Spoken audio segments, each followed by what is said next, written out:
তাদেরকে আমরা রাজ্য সরকারের পক্ষ থেকে এবং সংখ্যালঘু দপ্তরের পক্ষ থেকে তাদেরকে শুভেচ্ছা বার্তা দেওয়া এবং তাদের সঙ্গে এই ইফতার অনুষ্ঠানে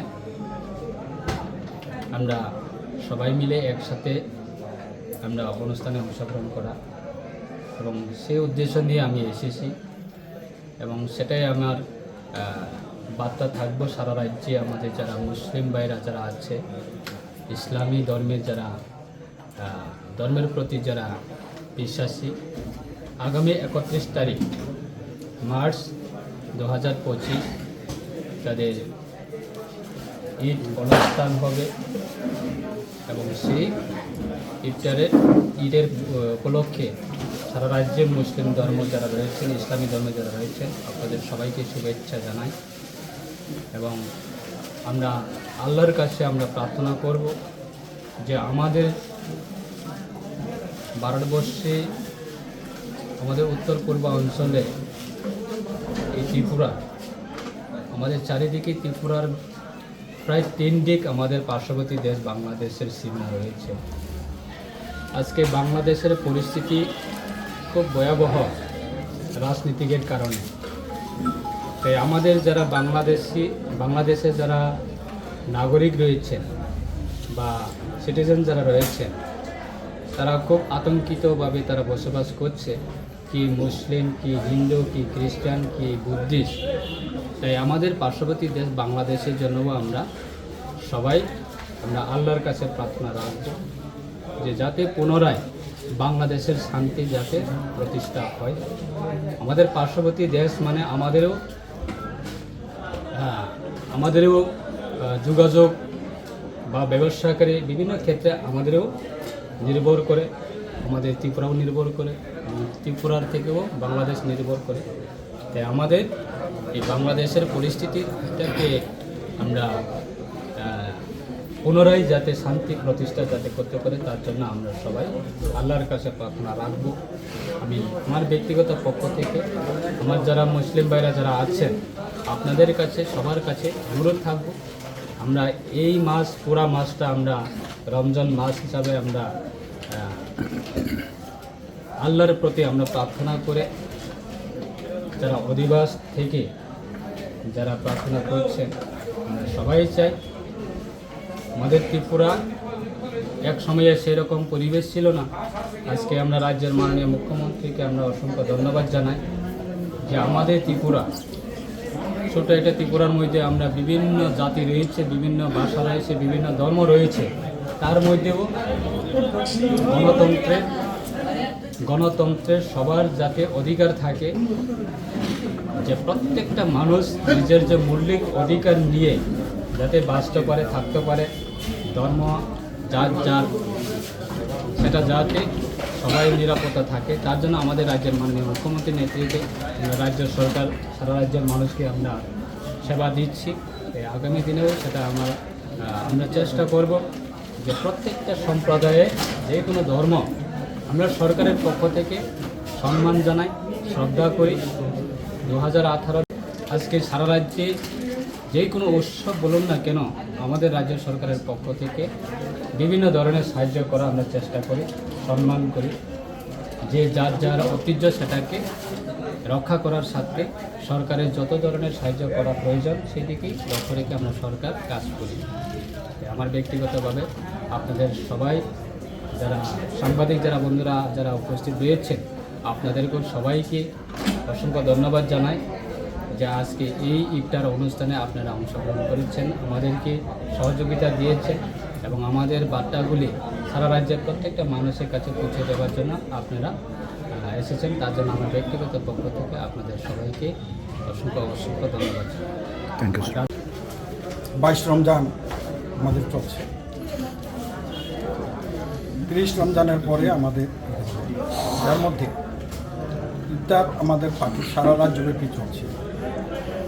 সংখ্যালঘু আমাদের মানুষগুলো আমরা প্রতি মসজিদে ইফতার হচ্ছে এবং বিশেষ করে এই উৎসব ভারত সরকার এবং ভারতের জনতা পার্টি নরেন্দ্র ভাই মোদী ইফতার সেখানে রমজানকে কেন্দ্র করে শুভেচ্ছা জানিয়েছে। এবং সরকার সেখানে সেখানে একটা কর্মসূচিও চলছে সারা ভারতবর্ষে। সেখানে ভারতবর্ষের প্রতিটা জায়গাতে ইফতারের কাজ করছে এবং সেখানে দান চলছে। ভারতীয় জনতা পার্টির মাইনরিটি মোর্চার নেতারা তা পরিচালিত করছে এবং মাদার সংগঠন তার মধ্যে অংশীদারি হচ্ছে। এমএলএ এমপি সবাই সেখানে যোগদান করছে। এই কর্মসূচির মাধ্যমে এখানে এই বছর ঈদকে সামনে রেখে সেখানে ঈদের পরেও সেখানে এই বছর ঈদকে স্মরণ করে সেখানে সভা অনুষ্ঠিত হবে সারা ভারতবর্ষে। উৎসব এই বছর ভারতবর্ষে ভারতীয় জনতা পার্টি সেখানে প্রধানমন্ত্রী নির্দেশে এই বছর ভারতবর্ষে প্রতিটা জায়গায় সংখ্যালঘু মানুষদেরকে সেখানে সহযোগিতার হাত ভারতীয় জনতা পার্টি এবং সরকার সেখানে করছে। এই বছর প্রথম যেটা হলো প্রতি জায়গায় জায়গায় এতভাবে এমপি এবং এমএলএ এবং আমাদের মিনিস্টাররা করছেন, সেটার জন্য আমি ভারতের সভা বা প্রধানমন্ত্রী নরেন্দ্র মোদীকে ধন্যবাদ জানাই। এবং আজকের দিনে রাজ্য সরকারের পক্ষ থেকে ডক্টর মানিক সাহার পক্ষ থেকে আমাদের এখানে সংখ্যালঘু মন্ত্রী আসছে, ওনাকে আমরা ধন্যবাদ জানাই। এই অত্র এরিয়া থেকে এটা হলো সিঙ্গার পাড়া মুক্ত। এখানে প্রতি বছরও হয়, গত বছর আমি আসছিলাম, প্রতি বছরে এখানে উদযাপিত হয় এবং প্রতি জায়গায়তে হয় এবং আরও হবে। প্রতিটা কর্মসূচি সারা ভারতবর্ষব্যাপী চলছে এবং ত্রিপুরা রাজ্যেও চলছে। এবং আজকের দিনে আমি এটা বলবো যে রমজান যে আমাদের পবিত্র মাস, এটা হলো ত্যাগের মাস, এটা হলো মৈত্রী মাস, এটা হলো নিজকে উজাড় করে দেওয়ার মাস, এটা হলো নিজেরা জকাত দেওয়ার মাস, এটা হলো নিজের শুধরানোর মাস। যারা 30টা রোজা থাকে তাদের ক্যান্সার হয় না, এরকমও একটা প্রবাদ আছে। সেই কারণে নিজের আত্মাটাকে শুদ্ধি করার সময় সেই কারণে এই রমজান মাসে এই সুনামুরা বিভাগে 95% সংখ্যালঘু মানুষ এই রমজানের উপস্থিত হয়। আমার সাথে আসছে এখানে আমার বাতিজা। এখানে মিনিং হলো এই ছোটো ছোটো ছেলেরাও এই রোজার মধ্যে অংশীদারি হয়েছে। এখানে মণ্ডল সভাপতি আছে এখানে মমিন, আব্দুল মমিন, এবং ওরা নিজের গাছসভা এটা, এবং জেলা কমিটির সভাপতি আছে এবং আমাদের মাদার সংগঠনের উত্তমবাবু এখানে আছে। এবং বিশেষ করে এখানকার পঞ্চায়েত জেলা পরিষদের মেম্বার ছিল একসময় রতনদা এখানে আছে, ওখানে আমাদের নবনিযুক্ত সুব্রজিৎ মণ্ডল সভাপতি আছে এবং জয়নালাউদ্দিন আছে, এবং বিশেষ করে বিশ্বজিৎবাবু এখানে দীর্ঘদিন কাজ করেন, উনি মণ্ডল সভাপতি ছিলেন, উনিও আছেন, পঞ্চায়েত সমিতির মেম্বাররা আছেন এবং জেলা আমাদের মণ্ডলের সাধারণ সম্পাদক জলিল সাহেব আছে। সবাই উদ্যোগে আমাদের এই কর্মসূচি হয়। সবাইকে আমি উদ্যোক্তাদেরও ধন্যবাদ জানাই। আর এর সাথে সাথে আমাদের মন্ত্রী সাহেবকে বরণ করা হবে, এটা একটু কাবারি। আসসালামু আলাইকুম, নমস্কার। আজকে আমরা সোনাপুর সিঙ্গারপাড়া যুব সমাজের উদ্যোগে আমরা ইফতার মাহফিল আয়োজন করেছি। আমরা প্রত্যেক বছরেই আমরা এই ইফতার মাহফিল করি। পাশাপাশি আমরা ইফতার মাহফিলে সমস্ত অংশের জনগণকে আমরা আহ্বান করি এবং নিমন্ত্রিত করি। সবাই আমাদের নিমন্ত্রিত সাড়া দিয়ে আমাদের ইফতার মাহফিলে সামিল হয়। পাশাপাশি আজকে আমরা অথবা একটু লেট হয়ে গেছে, আমাদের এসপি সাহেব এবং সিইও সাহেব অলরেডি আসছে, উনি ফোন করেছেন আমাকে সামিল হওয়ার জন্য। দুঃখিত, উনি বলেছেন আসতে লেট হয়ে গেছে।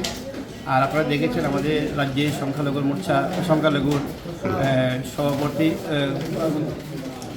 মিনিস্টার উনি এসছেন, আমাদের মধ্যে মত বিনিময় করেছেন, ইফতার পার্টিতে সামিল হয়েছেন। আমরা এখানে আসলে বরাবরই আমরা এখানে ধর্ম বর্ণ নির্বিশেষে আমরা ইফতার মাহফিলে সামিল হই। অথবা গত বছর আমাদের অ্যারেঞ্জমেন্টটা একটু ছোটো ছিল, 1000 1500, এবার আমরা 3000-এ অ্যারেঞ্জমেন্ট করেছি। পাশাপাশি আপনাদেরকে ধন্যবাদ জানাই যারা ফেস মিডিয়া তারা এসেছেন আমাদের নিমন্ত্রণে সাড়া দিয়ে, আপনারাও সামিল হয়েছেন, খুবই ভালো লেগেছে। আর বিশেষ করে আমরা ভারতবাসী যারা আমাদের ভারতের সকল অংশ জনগণের জন্য আমাদের দোয়া এবং বিভিন্ন আলাপ আলোচনা হয়েছে, সমস্ত ভারতবর্ষের জন্য শান্তি বজায় রাখে, সেই জন্য আমাদের যারা ভালোরা আছেন দোয়া করেছেন। তাই আমরাও আশা করি ভারতের মধ্যে আমাদের মধ্যে ঐক্য যে অটুট থাকে, সেই জন্য আমরাও দোয়া প্রার্থনা করেছি।